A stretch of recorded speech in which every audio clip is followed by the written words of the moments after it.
Dans cette partie, nous allons aborder le référentiel d'activité. C'est l'étape qui se trouve entre la collecte des données et la création du référentiel de compétences linguistiques et culturelles. Alors, nous allons voir quelle est la définition de ce référentiel d'activité, ses différents rôles et comment nous allons pouvoir élaborer ce référentiel d'activité grâce à une illustration. Alors, qu'est-ce qu'un référentiel d'activité? Eh bien, je vais commencer par dire ce qu'il n'est pas. Il n'est pas une fiche de poste. Pourquoi? Parce que dans la fiche de poste de notre apprenant, il peut très bien y avoir des activités, des tâches qui ne nécessitent pas de communiquer.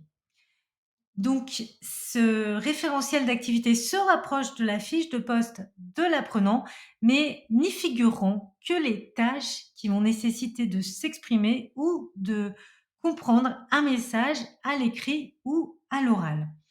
Il est donc une synthèse des données que nous aurons recueillies, soit à travers simplement des documents écrits que nous aura fournis l'entreprise, soit à travers uniquement l'interview de notre apprenant ou bien un ensemble de données comme nous l'avons vu au module 2.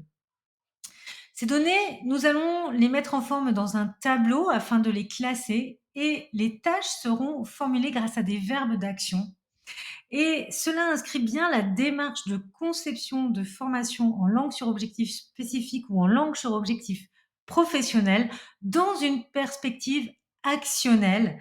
La tâche est orientée vers l'action et il s'agira ensuite, lorsque nous bâtirons le syllabus de cette formation, de reproduire au maximum à travers les activités proposées des situations réelles pour l'apprenant.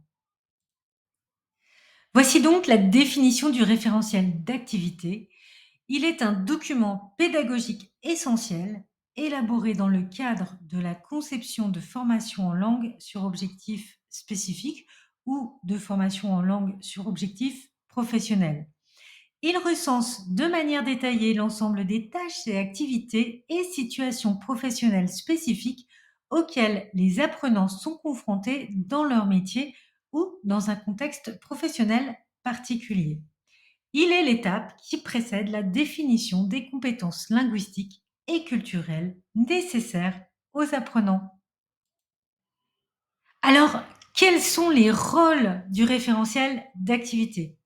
Eh bien, tout d'abord, il va permettre de définir les compétences linguistiques et culturelles réellement utilisées pour accomplir les tâches en milieu professionnel. Pour le formateur, il va permettre de structurer les objectifs de la formation et de définir les contenus. Enfin, avec l'apprenant, il nous permettra de valider les objectifs opérationnels de la formation. Alors, comment allons-nous établir ce référentiel d'activité? Eh bien, tout d'abord, sur le plan formel, nous utiliserons un tableau dans lequel nous collecterons les différentes tâches à accomplir et nous les rédigerons avec des verbes d'action.